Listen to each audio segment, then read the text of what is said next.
আসসালামু আলাইকুম ওয়া রাহমাতুল্লাহি ওয়া বারাকাতুহু। আলহামদুলিল্লাহি রাব্বিল আলামিন ওয়াল আকিবাতু লিল মুত্তাকিন ওয়াসসালাতু ওয়াসসালামু আলা রাসূলিহিল কারীম, আম্মা বাদ। প্রিয় মুসলমান ভাই বোনেরা, আমি আপনাদের সামনে বর্তমান বিশ্ব রাজনীতি এবং মসজিদুল আকসা সংক্রান্ত ব্যাপারে কিছু কথা শেয়ার করতে চাই।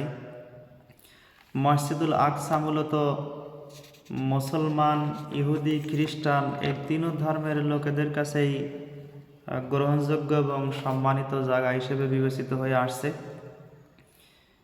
তো আমি একটা পয়েন্টের উপরে মূলত এই বিষয়টা হাইলাইট করতে চাই যে মসজিদুল আকসা এমন একটি স্থাপনা, যে স্থাপনার কর্তৃত্ব, নেতৃত্ব, দখলদারিত্ব যেটাই বলি, যাদের কাছে ছিল মূলত সেই সময়ের বিশ্ব নেতৃত্ব তাদের হাতেই মূলত ছিল।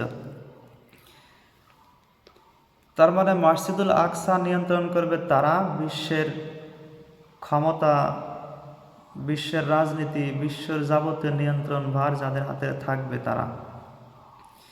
এজন্য প্রাগ ঐতিহাসিক যুগ থেকেই মসজিদুল আকসা এর সাথে অনেক স্মৃতি, বিভিন্ন ইতিহাসের